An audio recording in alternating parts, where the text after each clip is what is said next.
Um, I haven't actually. I've been having doctor's appointments and hospital appointments. So I Why is that then? well, I had this. I've got this pain this right hand side of my belly. I've had it before, and it was treated successfully before the pandemic. Now it's come back for some reason. I don't know. What was So it before then? What was it? it was something to do with some medical name, but it had ulcer in it. Oh You know, dear. yeah, stomach ulcer. But then it did take a long time for them to be able to get to the bottom of it. I had to do a lot of Yeah. scans, CT scan and stuff like that. And then I had to change surgery, so I changed doctors, and then they asked for a stool Right. test. They asked for a stool test, and that's what they said. Oh, we found something. Yeah. And then they gave me some antibiotics, and they cleared it. Good. So for some reason, I've it's come back. So it just gives me sleepless nights. Well, it's a shame. Yeah. I wish So I wish you well. Hope it gets better. yeah. So if I start dozing off, I'd be worried it's because I'm speaking too much. uh, right. So do you want to do the introduction for our show today, please? Hmm. Yes, indeed. Well, hello. Welcome everybody to the Alien Spaceship weekly podcast. We hope you find something today of some interest to you. Um, I am Trevor Gear, and he calls me Bruv. And I'm Emmy Hikins, and he calls me Cuz. Welcome to the Alien Spaceship. I believe today we're talking about, amongst other things, we're talking about Helen Keller. Is that correct? Yeah, Helen Yes. Keller. Yeah, amongst Yes. other things. I thought we would just start as we'd like to give our listeners and viewers a little sort of potpourri of other things as well. Yeah. Just caught something caught my eye. We often talk about the amazing position, the situation of the Earth. It's our home, this planet Earth, in the Right. Goldilocks zone, etc., etc. And just, I'm sure I've said these numbers before, but I thought I'd just read them out because it's a sobering reality, really, as to this incredible planet.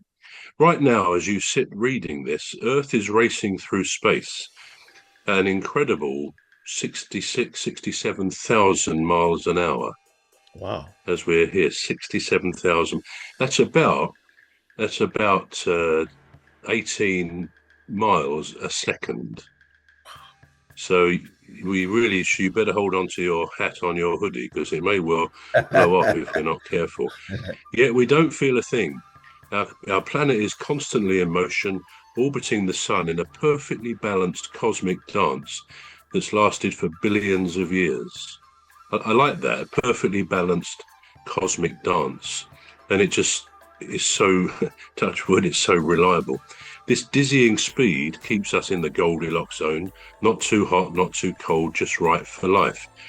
If Earth moved much slower, we'd spiral into the sun much faster and we'd drift into the icy dark. But nature's precision keeps everything in harmony. Imagine this: while Earth spins on its own axis at 1,000 miles an hour, it's also circling the sun, and the entire solar system, that's the sun and all the planets, itself is hurtling around the Milky Way at nearly 500,000 miles an hour. Incredible. We're passengers on a cosmic ship sailing through a vast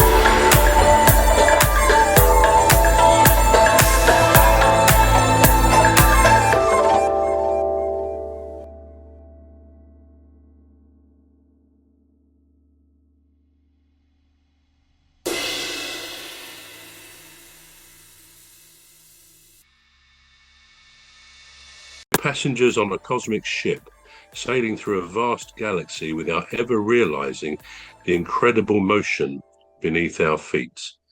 So next time you look at the sky, remember you're not standing still. You're part of an astonishing journey flying through the universe at breakneck speed on a tiny blue world suspended in the endless dark. So Oh wow. gives us something to think about, doesn't it? Really It does indeed. Yeah. incredible. No wonder I feel dizzy sometimes when I've had a drink. Absolutely. Okay, so let's get on to Helen Keller. I did sort of introduce the subjects a little bit last week, so probably covered most of it. Now, she was a young lady. She was a baby born in, I think it was 1880 in Alabama, to a family. I think her dad was an editor of a publication. They had a homestead, like a ranch, and she had two, I think she had two sisters and two brothers from her dad's previous marriage. So she was quite a large family. Well, as I mentioned last week, when she was 19 months old, she contracted a bad stomach inflammation, and it also caused inflammation of her brain. Very, very bad illness, and many children who contracted that used to die. It was a low percentage of people who survived it. But she did survive, but with the awful consequences that she lost her sight and she lost her hearing. And very soon after, she became mute. So she was dumb as well. She couldn't speak, blind, deaf, and dumb at the age of 19 months. Well, we can only imagine, or we try to imagine, what it must be like, what she would have gone through as a little girl at that time, barely learned to speak anyway before that happened. In the next, I don't know, the next 4 or 5 years, one or both of her sisters managed to communicate with her by having little home related things which kind of broke through in communication terms. But things were not getting any better. So in about 1886, when she would have been 7 or 8, her mother saw an article by Charles Dickens called American Notes. And it was about the story of a woman, young woman, teenager, I think, called Laura Bridgman, who was blind and deaf. And she had had a successful education, as outlined in this story by Charles Dickens, of all people.